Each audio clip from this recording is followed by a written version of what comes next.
Here's one to get you fired up today. The 10th Circuit Court of Appeals has upheld the federal machine gun ban, but how they did it should be very concerning to everybody in our community, in the nation. Screw the community, the nation. What's up, everybody? This is Jared from Guns and Gadgets, your premier source for Second Amendment news. If you love the Second Amendment, you want to know more about the constant struggle we fight every single day to beat off the government intrusions, subscribe to the channel. I will keep you in the know every single day. And today, we've got a major appellate court ruling that directly impacts the Second Amendment debate around machine guns. The 10th Circuit Court of Appeals has just ruled in United States versus Morgan, reversing a lower court decision that made the right decision and upholding the federal ban on civilian possession of machine guns under 18 U.S.C. 922-0 Oscar. Now, this case digs deep into Heller and Bruen, bastardizes them, and even history dating back to Al Capone and the 1930s. By the end of this video, you'll know exactly what happened, why the government won, and what this could mean going forward for the future of challenges to the machine gun ban. So let us dive in. But first, Patriots, if you love America and you love your coffee strong, you have to check out Blackout Coffee.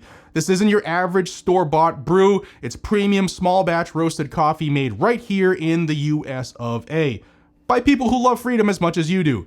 Every single bag is roasted fresh so that you're not getting coffee that's sat on a shelf for months and Lord knows how long, and each day losing freshness and flavor. With us at Blackout, you're getting bold, rich flavor delivered straight to your door. And when you support Blackout Coffee, you're supporting a company that proudly backs the Constitution, our Second Amendment, and our hardworking Americans.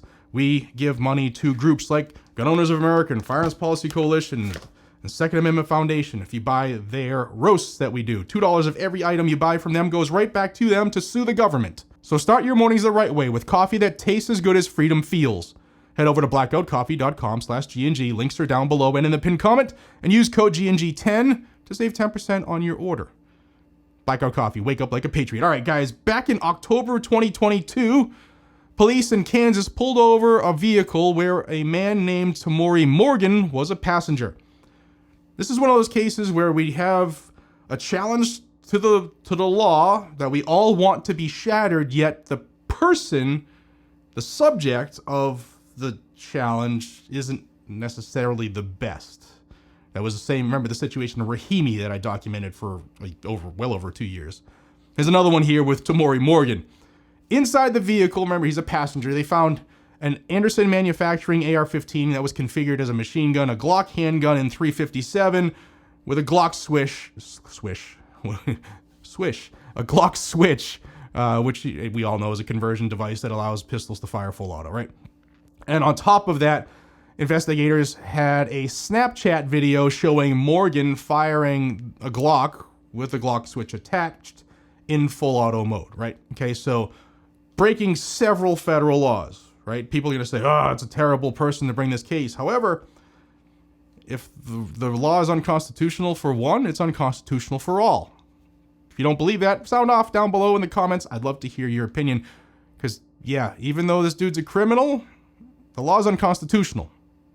So I want to see where you stand on that. I'm trying to play devil's advocate here. Now, the government charged him under 922-0, which makes it a crime to possess or transfer a machine gun unless it was lawfully registered before May of 1986 or held by government entities. Now, Morgan fought back. He argued that machine guns are arms under the Second Amendment and that the government couldn't prove a historical tradition of banning their possession. And you know what? He's right. Shockingly, the district court agreed with him. The judge there ruled that the AM-15 and the Glock switch were indeed bearable arms within the meaning of the Second Amendment, and that Section 922-0 Oscar wasn't historically supported. And that meant Morgan's indictment was dismissed. Now, that case was applied directly to Morgan. It wasn't deployed nationwide. Now, the DOJ immediately appealed, right? We can't have machine guns. No way, can't have machine guns. So they immediately appealed, and that's how this case landed before the 10th Circuit. Now, the 10th Circuit reversed the district court's decision. But here's the flawed reasoning broken down. It's very flawed. Like, there's flaws all over the place here. So what I'm going to tell you is going to anger you. So strap in and get ready. Like, let me know. Sound off in the comments how angry this makes you. Number one was the first step in Bruen. His Flawed, remember. They said, before the government even has to defend a law, historically, the defendant must prove that the weapon is protected under the Second Amendment. No, they don't. It's a firearm. It already applies. However, that meant that showing it's an arm in common use for self-defense, and the judges said Morgan failed this step. He didn't prove that machine guns or conversion devices like the Glock switch are commonly used by law-abiding citizens for lawful self-defense. Did you catch the bastardization there? Nothing says it has to be used for self-defense, yet courts around the country right now are starting to rule that. They're bastardizing Bruen, saying that, you know what, AR-15s, yeah, there's a lot of them out there, but they're very rarely used in self-defense, so we don't think that they're protected under the Second Amendment. But that's not what the court ruling said. It's another bastardization. Now, in other words, the court never even got to the historical analysis here because they said that the guns in question didn't qualify as protected arms under the plain text. Ripe for an appeal. Like, very ripe for an appeal. Number two was the common use test under Heller, right? The court relied heavily on Heller and Bruen here, pointing out that while handguns are the, quote, quintessential self-defense weapon, that's their quote, they said machine guns are not. Again, flawed. Doesn't matter. I will use whatever I so choose to defend myself if I have to when the time happens. Like if I don't have a firearm with me and all I have is this bottle of mead, I will beat you about the head, neck, breast, chest, and face with this bottle of mead to stop your attack. So that is a bearable arm, a bearable weapon. Although not many people carry mead for self-defense. That would be pretty cool if people did, though. Everybody carry mead. Now, the court emphasized that civilian self-defense rarely requires more than a couple rounds. And that is true. According to the FBI studies, the average self-defense shooting is 3 to 7 yards in about 3 rounds. And that's the average, right? Now, machine gun fire, but that doesn't mean that you don't need more. That's the average. Sometimes you have multiple assailants, and you might need 15, 25, 30, 7 magazines. Again, nobody gets to tell me what is proper for me to utilize if I'm defending my life, my children, my wife, my neighbors, right? Machine guns, they say, fire 600 to 1,000 rounds per minute, and something that they said makes sense for war, but not self-defense in the home. Well, if Tren de Aragua's kicking in my doors, I'm going to flip the giggle switch and have a whole bunch of fun defending myself. Now, courts have consistently recognized machine guns as dangerous and unusual weapons, more likely to be used in crime than in self-defense. And we'll get to this. Like, there's a backdoor thing I want you to be aware about here. It's cyclical. You know, government bans something, and then when people can't get them, the government says, well, there's not enough of them, so they're not protected. And that's when we get to numbers here. Numbers, the court said the numbers don't save the argument. And again, flawed. Morgan claimed that there were over 740,000 registered machine guns in the United States, but most of them are held by government agencies or pre-86 owners. Now, the latest ATF numbers were about 234,718 transferable to civilians. That's a lot. If you remember, in Caetano versus Massachusetts, a case about stun guns and tasers, where Massachusetts outright banned them, the Supreme Court said that there were 200,000 stun guns out there, and that was enough for common use. So if I have 200,000 stun guns, that's common use. But if I have 234,000 machine guns, that's not enough. Again, flawed. The court is trying their best to keep items banned. But even then, the court said the key is not possession, but use. Just because a number of machine guns exist doesn't mean law-abiding citizens commonly use them for self-defense. You see the problem? And then Morgan didn't provide any evidence that he was using those for self-defense. Flawed. Very flawed. Now, the 10th Circuit backed its reasoning with 2 major points here. The Heller dicta was number 1. They said Justice Scalia said in Heller that M16 rifles and the like may be banned. And the court treated that line as binding guidance. And that wasn't, I mean, yeah, he said it, but that's not, it's kind of taken out of context here. Flawed.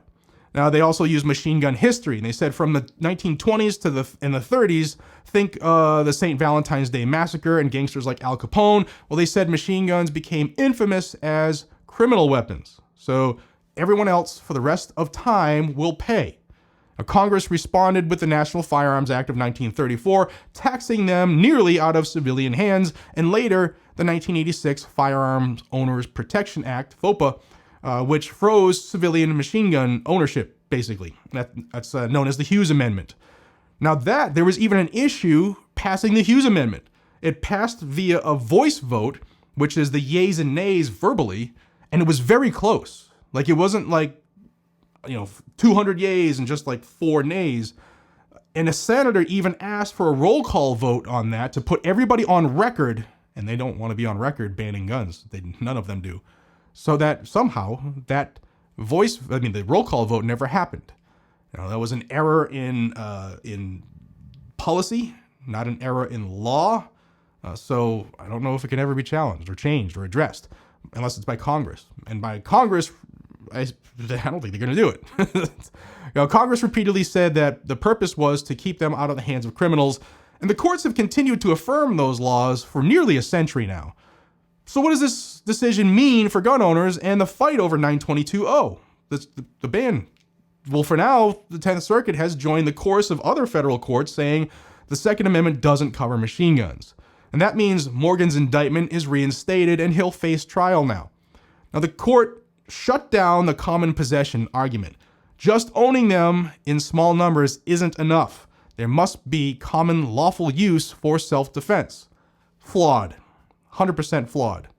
Now, if you're an owner of a machine gun, I guess get out to the range and just start blasting so that people start thinking it's in common use. That's what they want.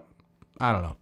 Now, the Supreme Court may eventually get this case. I hope they get this case. Wink, wink, nod, nod.